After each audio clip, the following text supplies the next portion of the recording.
911, what's your emergency?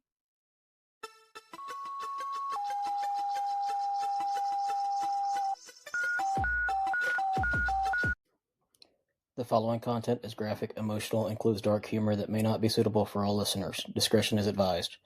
These stories are based on real-life EMS, military, and healthcare experiences. Calls are real, providers are real, names and details have been changed to protect privacy. They may be disturbing to some and are definitely inappropriate for HR department. Any medical or mental health discussion is personal experience, not protocol. Use your damn brain. Follow your local guidelines, and when in doubt, call med control. If you're struggling, don't do it alone. Talk to someone, a coworker, a friend, a therapist, or hell, reach out to me. I'll answer. Need help right now? Text or call 988 or visit 988lifeline.org. And finally, I think about the second or third week into August, I hit a breaking point. I hit a massive breaking point. And at the time, I could not find, because everything was so limited in time slots, because everything was still so shut down, I could not find therapy. I could not find psychiatry. And I began to have those interesting thoughts. Like I'd literally rather, commit Kurt Cobain style than go into shift today.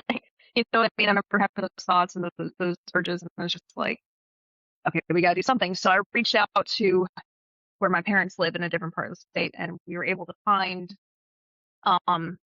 psychiatry and someone who had an open appointment, and they were willing to take me. And it was on my Kelly week. So Kelly week, you have like the first day, and then you skip a day so it's your Sunday day. You skip a day on Wednesday, and then you come back on that day.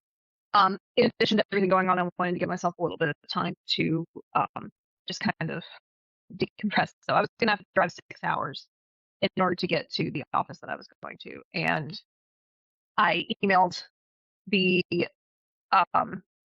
supervisor, and I emailed the operations manager at the time, the overall operations manager, and I was like, hey, this is what's going on. I was not upfront to how severe it was, because I was not sure how seriously this was going to be taken in terms of like, hey, we're going to have to report you to the state. Like, you're going to have to go through this entire, because I've seen this happen before, you're going to have to go through an entire inpatient, 3-day stay, and then you have to reapply to get your license. I've seen that happen before.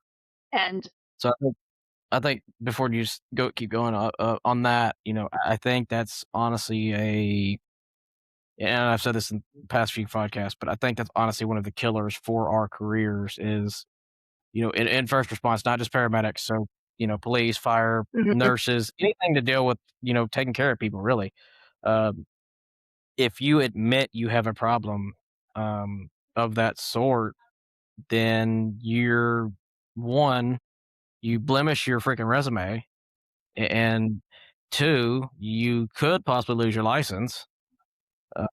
So I think, and that's why I started this podcast, but I think that's why a lot of us, either like you said, we go start seeing psychiatrists in silence, or we pretty much say fuck the job and leave, and worse, or worse. Or worse.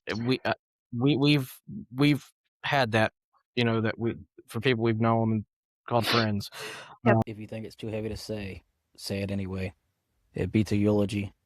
You don't have to apologize for surviving however you can. You're not the reason things are heavy. You're the reason they're still moving.